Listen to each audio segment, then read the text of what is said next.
Hi friends, నేను మీ భాస్కర్ మేకల. So మొత్తానికైతే అందరూ వెయిట్ చేస్తున్నట్టుగానే చాలా మంది ఇంట్రెస్టింగ్ టాపిక్ ఏంటి అంటే ఈసారి హౌస్ కెప్టెన్ ఎవరు అంటే ఇమాన్యుయల్ హౌస్ కెప్టెన్ అయ్యాడు.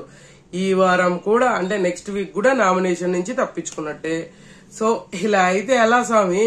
నిజంగానే ఇమాన్యుయల్ కి మరి ఇది లెక్క లేదంటే కావాల్సుకొని జరుగుతుందా? బిగ్ బాస్ ఏమన్నా విన్నర్ ఛాన్స్ ని దూరం చేద్దామని చూస్తున్నాడా? మరి అది మాత్రం అర్థం కావట్లేదు. సో మొత్తానికి కెప్టెన్ గా అయితే హౌస్ కెప్టెన్ అయితే ఈ వారం మన ఇమాన్యుయల్ అన్నమాట. సో నెక్స్ట్ వీక్ కూడా నామినేషన్ లో ఉండాడు. సో ఇది clear. And X house mates వస్తున్నారు అండ్ వాళ్ళు వచ్చి నామినేషన్ అయితే ఇవ్వబోతున్నారు అనేది కూడా. ఎక్స్ హౌస్ మేట్స్ అంటే ఎలిమినేట్ అయిపోయిన హౌస్ మేట్స్ మాత్రమే. ఎక్స్ హౌస్ మేట్స్ అంటే పాత సీజన్స్ నుంచి వచ్చేవాళ్ళు కాదు. సో వీళ్ళు వచ్చే ఛాన్సెస్ అయితే హైలీగా కనిపిస్తుంది. చూడాలి ఏం జరగబోతుంది అనేది. సో ఓటింగ్ ఆర్డర్ చూసుకుందాం. ఈసారి చాలా ఇంట్రెస్టింగ్ టాపిక్ అయితే ఉంది. సో క్లియర్ కట్ గా మాట్లాడదాం. అంతకంటే ముందు వీడియోకి ఒక లైక్ వేసుకొని వీడియో ఎండ్ వరకు చూసే ప్రయత్నం చేయండి. ఇంకా అందరికి మించి చెప్పేది ఏమీ లేదు. అండ్ ఖచ్చితంగా హైప్ అనే బటన్ ఉంది కదా, దాన్ని కూడా ఒకసారి క్లిక్ చేయండి.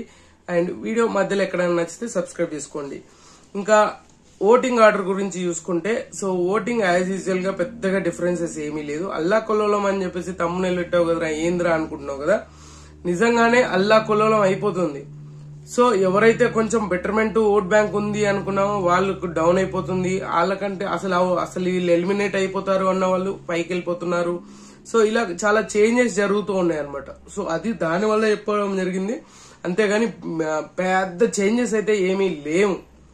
కానీ ఈసారి డబుల్ ధమాకా, డబుల్ ఎలిమినేషన్ అని చెప్పేసి సర్క్యులేట్ అవుతుంది. బట్ నాకు తెలిసినంత వరకు ఇప్పుడు ఏదైతే వైల్డ్ కార్డ్స్ ఉన్నారో అంటే రీఎంట్రీ ఇవ్వబోతున్నారో వాళ్ళు ఒక్కరిని తీసుకుంటే డబుల్ ఎలిమినేషన్ ఉండదు, ఇద్దరిని తీసుకుంటే డబుల్ ఎలిమినేషన్ ఉంటది అని అంటున్నారు. బట్ నాకున్న అప్డేట్ ప్రకారంగా సింగిల్ ఎలిమినేషనే. సో ఆ సింగిల్ ఎలిమినేషన్ కూడా ఓటింగ్ త్రూయే ఉండబోతుంది, అది క్లియర్. సో బట్ వేరే విషయం ఏంది అని అంటే ఆయేషా గురించి ఇంకా కన్ఫర్మేషన్ అయితే లేదు. కంప్లీట్ గా ఎలిమినేషన్ అయితే అవ్వలేదు. సో మెడికల్ ఇష్యూస్ వల్ల హోటల్ కి అయితే వెళ్ళింది అని చెప్పుకోవచ్చు. అంటే హాస్పిటల్ కి వెళ్ళడము జరగడం అయితే జరిగింది, అంతకుమించి ఇంకేం లేదు. సో ఇప్పటి వరకు ఉన్న అప్డేట్ ప్రకారంగా X house mates already hotel room కి వెళ్ళిపోయారు అని అంట. సో ఇది అప్డేట్. సో ఇంకోటి ఏంటంటే ఇంకా ఓటింగ్ ఆర్డర్స్ చూసుకుంటే ఈసారి డబల్ ధమాకా లేదు, సింగిల్ ధమాకానే ఉంది. గుర్తుపెట్టుకోండి, సింగిల్ ధమాకానే. సో తనుజ టాప్ పొజిషన్ లో ఉంది 34% తోటి. ఈమె ఏమన్నా గేమ్ ఆడిందా? నిజంగా హైయెస్ట్ క్యాష్ పెట్టుకున్న పర్సన్ ఎవరు ఉన్నారు అంటే సో తనుజనే. సో తనుజ కంటెండర్ అయింది అని చెప్పాము. ఏకంగా కంటెండర్ కాదు, ఏకంగా కెప్టెన్సీ అయిపోయింది. కెప్టెన్సీ టాస్క్ అయిపోయింది. దాంట్లో ఇమాన్యుయల్ గెలిచాడు. ఇమాన్యుయల్ నాకు తెలిసి ఎక్కడో అన్ఫేర్ జరిగింది అని చెప్పేసి బయట అయితే సర్క్యులేట్ అవుతుంది మనకు వచ్చిన ఇన్ఫో ప్రకారంగా. అండ్ తనుజకి దివ్యకి కొంచెం అన్యాయం జరిగింది అని చెప్పేసి అంటున్నారు. బట్ అది ఎంతవరకు నిజం అనేది తెలియదు. సో తనుజ టాప్ పొజిషన్ లో లీడ్ చేస్తుంది 34% తోటి. ఇందులో ఎలాంటి మార్పు లేదు, చాలా క్లారిటీగా ఉంది. దుమ్ము లేపిపోతుంది. అండ్ తర్వాత వచ్చేసరికి కళ్యాణ్. నిజంగా కళ్యాణ్ టాస్క్ బాగా ఆడాడు. బట్ కావాల్సినంత ఎలివేషన్ రావట్లేదని ప్రతిసారి చెప్తున్నాను. బట్ ఇప్పుడు కూడా ఎలివేషన్ అనేది పెద్దగా ఏం లేకపోయినా ఓట్ బ్యాంక్ అనేది చాలా బెటర్మెంట్ అయింది. అండ్ 17, 18 లో ఉంటున్న ఓట్ బ్యాంక్ సడన్ గా వచ్చేసరికి 20% లకు వచ్చింది. కొంచెం ఓట్ బ్యాంక్ అనేది పెరిగింది. అండ్ చాలా యాక్టివ్ అయిపోయారా అని అంటే చాలా యాక్టివ్ అవ్వాలి ఇంకా. అండ్ ఖచ్చితంగా ముందు నుంచి అనుకుంటున్నారు విన్నర్ మెటీరియల్ అనుకున్నాము. బట్ విన్నర్ మెటీరియల్ దాకా వెళ్తున్నాడా లేదో తెలియదు కానీ సో మొత్తానికి ఇప్పుడున్న పరిస్థితుల ప్రకారంగా అయితే చాలా బాగా గేమ్ అయితే ఆడుతున్నాడు. అండ్ ఇండివిజువల్ గేమ్ అయితే ఆడుతున్నాడు. ఆడినట్టుగానే ఉంటది బట్ ఆడాడు, అదే జరుగుతుంది అనమాట. సో మొత్తానికి 20% ఓటింగ్ తోటి, చాలా స్టేబుల్ ఓటింగ్ తోటి సెకండ్ పొజిషన్ లో ఉన్నారు. చాలా మంది చెప్తున్నారు ఆల్మోస్ట్ దాటేశారు, ఆల్మోస్ట్ ఈక్వల్ గా ఉన్నారు, దగ్గరగా ఉన్నారు, పెద్ద మార్జిన్ లేదు అని చెప్తున్నారు. అది నమ్మకండి. కళ్యాణ్ కి చాలా పెద్ద మార్జిన్ అయితే ఉంది. అండ్ ఇద్దరికి చాలా డిఫరెన్సెస్ అయితే ఎక్కువగా ఉంది, అది క్లియర్ గా గుర్తుపెట్టుకోండి. కొంతమంది కావాల్సుకొని చెప్తున్నారు, ఎందుకంటే తనుజకి ఓటింగ్ అనేది పెరుగుతుంది కాబట్టి కళ్యాణ్ కి ఓటింగ్ పెరిగిందని చెప్తే తనుజకు తగ్గిందని అంటే ఇంకా కొంచెం యాక్టివ్ అయిపోయి ఓట్లు వేస్తారని చెప్తున్నారు. బట్ అది కూడా ఒక పబ్లిసిటీ స్టంట్ లాగా అనుకోవచ్చు. సో అది కూడా గుర్తుపెట్టుకోండి. తర్వాత వచ్చేసరికి దివ్య ఉంది థర్డ్ పొజిషన్ లో. దివ్య కూడా స్టేబుల్ ఓటింగ్ పడుతుంది. ఈమెకు 14% ఓటింగ్ అనేది పడుతుంది.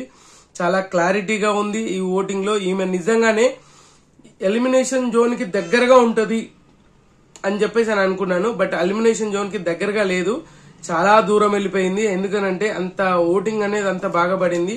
అండ్ టాస్క్ కూడా ఏ టాస్క్ ఎలాగా ఆడాలి, ఏ టాస్క్ ని ఏ విధంగా కంక్లూజన్ చేయాలి అన్నట్టుగా. సో ఆమెకు ఒక స్ట్రాటజీతో ముందుకెళ్ళింది. దొంగల టాస్క్ లో దొంగతనం చేయకుండా ఆటలు ఆడడం అంటే అంత ఈజీ కాదు. సో అలా బాగా ప్లానింగ్ చేసింది అండ్ వర్కౌట్ చేసింది. మొత్తానికి అనుకున్నంత అవుట్పుట్ అయితే ఆమె సైడ్ నుంచి ఎఫర్ట్ అయితే వచ్చింది. అది జనాలకి బాగానే వర్కౌట్ అయింది, అందుకనే ఓట్ బ్యాంక్ కూడా పెరిగింది. బట్ ఏంటంటే పిఆర్ స్టంట్లు చేస్తున్నారా అంటే కాదు, పిఆర్ స్టంట్లు ఈ దివ్యాకే మంచి స్టేబుల్ ఓటింగ్ పడుతుంది. అండ్ 14% తోటి ఈమె 3rd పొజిషన్ లో ఉంటే, అండ్ 4th పొజిషన్ వచ్చేసరికి సంజన ఉంది. సంజన రాను రాను రాను రాను రాను దిగజారిపోతుంది. ఆ మాటలు గాని, ఆ బిహేవియర్ గాని, ఆ టాస్క్లు ఆడే విధానం గాని, నోటికి వచ్చింది మాట్లాడడం, ఇలాంటి ఎలా మొత్తం అంతా కంప్లీట్ గా కంక్లూజన్ చేసుకుంటే ఈమె నిజంగా ది వెరస్ట్ ప్లేయర్ లాగా తయారైంది. అరే ఎదుటి వాళ్ళ గురించి ఎందుకు నోరు పాడేసుకోవాలి, ఎందుకు నోరు ఇష్యూ చేయాలి, అది ఈమెకే చెల్లింది అన్నట్టుగా ఏదో ఫుటేజ్ కోసం ట్రై చేయాలి కానీ నువ్వు నెగిటివ్ అయిపోతుంది చూసుకోవట్లేదు కదా. అది కొంచెం ఆలోచించాల్సిన విషయం మీ దగ్గరే ఉంది, అది ఆలోచించట్లేదు. అది కొంచెం కాదు, చాలా ఆలోచించాలి. సో సంజనాకి 10% ఓటింగ్, 12% స్టేబుల్ ఓటింగ్ ఉండే. సో నిన్న ఎపిసోడ్ మొన్న ఎపిసోడ్ చూసుకుంటే తగ్గుతూ వస్తుంది అని చెప్పాం కదా. సో మొత్తానికి కంప్లీట్ గా తగ్గుతూనే ఉంది అనమాట ఈమె. ఇంకోటి ఏంటంటే ఈమెకి ఎలిమినేషన్ భయం పట్టుకున్నట్టుంది, దానివల్ల ఓవర్ గా రియాక్ట్ అయిపోతుంది. ఫుటేజ్ కోసం ఎక్కువగా కంటెంట్ కోసం అనేది చేస్తుంది, కొంచెం అటు ఇటు తిక్క చేస్తుంది అనమాట. సో 10% ఓటింగ్ తోటి ఈమె 4th పొజిషన్ లో ఉంటే, 5th పొజిషన్ వచ్చేసరికి రీతు ఉంది. రీతుకి 9% ఓటింగ్ పడుతుంది. అండ్ ఈమెకు చాలా స్టేబుల్ ఓటింగ్ పడుతుంది. ఈ వీక్ అంతా మొత్తానికి కంప్లీట్ గా ఒక స్టాండర్డ్ లాగా ఉంది. మరీ 3, 4, 5 లో కాకుండా 9, 10 అలా ఒక స్టేబుల్ ఓటింగ్ అనేది కంక్లూజన్ ఇచ్చేస్తుంది. సో రీతుకి 9% ఓటింగ్ తోటి చాలా స్టేబుల్ ఉంది అని అంటే స్టేబుల్ గానే ఉంది. రీతు దాకా ఎలిమినేషన్ జోన్ అయితే టచ్ అవ్వదు అనేది నా పర్సనల్ అభిప్రాయం. మీకేమనిపించింది ఏంది అనేది కింద కామెంట్ చేయండి. సో రీతుకి అయితే ఈ వారం సేఫ్ జోనే. సో ఎక్కువ కంటెంట్ కాకపోయినా ఫుటేజ్ అయితే ఎక్కువగా స్క్రీన్ ని ఎక్కువసేపు స్క్రీన్ గ్రాఫ్ చేయగలిగింది. అండ్ స్క్రీన్ స్పేస్ కూడా ఎక్కువగా వచ్చింది కాబట్టి కొంతవరకు వర్కౌట్ అయింది. అండ్ డెమోన్ పవన్ అంతో ఇంతో ఓటింగ్ అయితే పడుతుంది. సో ఆ విధంగా వర్కౌట్ అవుతుంది సో అనుకోవచ్చు. అండ్ ఇమాన్యుయల్ ఓటింగ్ కూడా ఏమైనా టచ్ అవ్వచ్చు, బట్ 100% షూర్ అనమాట. సో తర్వాత పొజిషన్ వచ్చేసరికి రాము రాథోడ్ ఉన్నాడు. రాము రాథోడ్ కూడా లక్ నక్కంతో వచ్చారా బాబు అంటే, ఈ వైల్డ్ కార్డ్స్ ఈ సాయి శ్రీనివాస్ ఎలాగా ఆయనకు ఒక సేవ్ అయ్యే పవర్ ఉన్నప్పుడు సేవ్ కాకుండా అనవసరంగా నామినేషన్లకు వచ్చేస్తా అన్నట్టుగా వచ్చేసి అనవసరంగా బిస్కెట్ అయినట్టుగా అనిపించింది. ఆయన అన్లక్ ఈయనకు లక్ లాగా మారింది. సో ఇంకా ఓటింగ్ కూడా రాముకి చాలా బాగానే పడుతుంది. అండ్ 7% ఓటింగ్ అనేది పడుతుంది. 7% ఓటింగ్ అంటే నాట్ ఏ జోక్, బట్ మంచిగా పడుతుందనే చెప్పుకోవచ్చు. అనుకున్న దానికంటే బెటర్మెంట్ ఓటింగ్ పడుతుంది. బట్ ఈయన స్టాండర్డ్ కి బయట ఉన్న ఫాలోయింగ్ కి ఈ ఓటింగ్ చాలా తక్కువ. అయినా కూడా ఎక్కడ ఫుటేజ్ అయితే పెద్దగా కనిపించట్లేదు. ఇప్పుడు రీతు చెప్పింది నిజమనే చెప్పుకోవచ్చు, ఎందుకనంటే ఎక్కడా పెద్దగా కనిపించట్లేదు, ఎక్కడో ఒక దగ్గర ఉన్నట్టు ఫీలింగ్ అవుతుంది. కానీ ఈ ఉన్న ఎపిసోడ్ లో అట్లీస్ట్ ఒక 45 మినిట్స్ 50 మినిట్స్ దాంట్లో అట్లీస్ట్ 2 మినిట్స్ కూడా గ్రాఫ్ చేయలేకపోతున్నాడు అని అంటే ఫుటేజ్ లేనట్టే కదా. సో ఎక్కడ పర్ఫార్మెన్స్ లేనట్టే కదా, అది కొంచెం ఆలోచించాల్సిన విషయమే.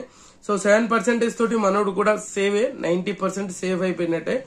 అండ్ లాస్ట్ బాటమ్ లో ఉన్నది ఇద్దరు వైల్డ్ కార్డ్సే. And wild storm fire storm అని చెప్పేసి మన రచ్చలైపోయారు. సో మొత్తానికి ఇద్దరు ఇట్లా ఒకరు పోబోతున్నారు. అండ్ ఇద్దరికి సేమ్ ఓటింగ్ పడుతుంది. 3% ఓటింగ్ 3% ఓటింగ్, సాయికి 3 అండ్ రమ్యకి 3 పడుతుంది. అండ్ వీళ్ళిద్దరు బాటమ్ లో కంప్లీట్ గా బాటమ్ లోనే ఉన్నారు.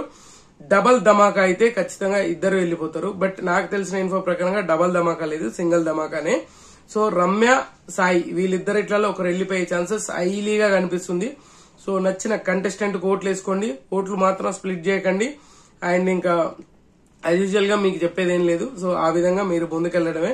సో ఓవరాల్ గా లాస్ట్ డే ఆఫ్ ఓటింగ్ ఈ రోజు నైట్ తోటి ఓటింగ్ అనేది క్లోజ్ అవబోతుంది కాబట్టి ఇంకా ఈ రోజంతా టైం ఉంది. మిడ్ నైట్ 11:59 వరకు మీకు టైం ఉంది. సో ఖచ్చితంగా ఓట్లు వేసేసుకోండి, అంతకుమించి ఏం లేదు. సో టాప్ తనుజ యూజువల్ గా ఉంది, తర్వాత కళ్యాణ్, తర్వాత దివ్య, సంజన, రీతు, రాము, సాయి అండ్